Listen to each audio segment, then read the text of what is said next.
मंडळी इकडचे शेत बघा, तुम्हाला शेत दाखवतो.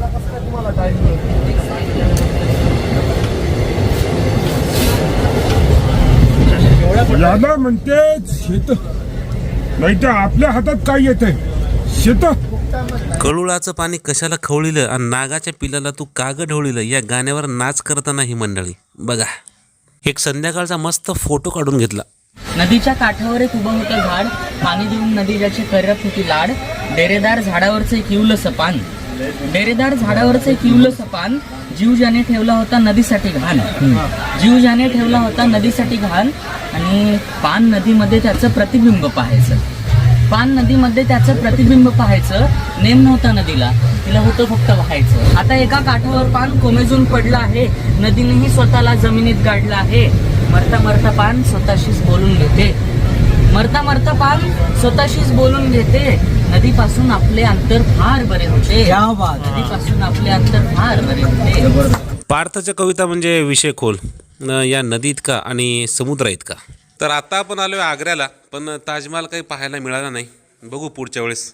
जाऊ दे रे मला मथुरेला, नंद लालाले गोपाळ. मथुरा जंक्शन आलेलं आहे. रान वाजवला ढोल, तापलं खैताळ झांज गोल गोल. कोण्या धनगरान वाजवला ढोल, तापलं खैताळ झांज गोल गोल. उधळती भंडारा पायत गुलाल, खांद्यावर घोंगडी हालती रुमाल. गजर चालला चांग भल चांग भल, गजर चालला चांग भल चांग भल, गजर चालला चांग भल चांग भल. सोबतीला डॉक्टर पण होते आणि गोळ्या औषधांची पण सोय होती, पण तशी काही गरज पडली नाही. आणि अशा प्रकारे शेवटी एकदाची दिल्ली आम्ही गाठलेली आहे आणि ट्रेनमधून उतरलेलो आहोत. ही बघा गर्दी, दिल्ली सफदरजंग. आणि रेल्वे स्टेशनवरून आपल्या इच्छित स्थळी म्हणजे जिथे राहण्याची सोय केलेली आहे त्या ठिकाणी नेण्यासाठी अशा बसेस अवेलेबल करून देण्यात आलेल्या आहेत. आणि आपल्या दादाची शाळाचे अभिजित पोखरनीकर या दादांची सुद्धा या एकंदरीत मॅनेजमेंटमध्ये मोलाची भूमिका राहिलेली आहे.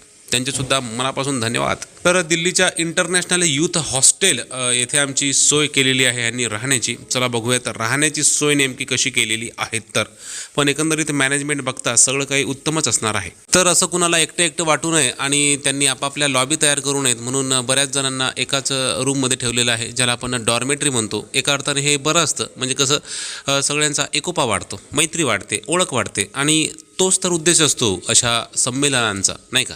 एकंदरीत तर मला ही व्यवस्था आवडलेली आहे. आता एखादा चांगला बेड बघतो आणि झोपून घेतो.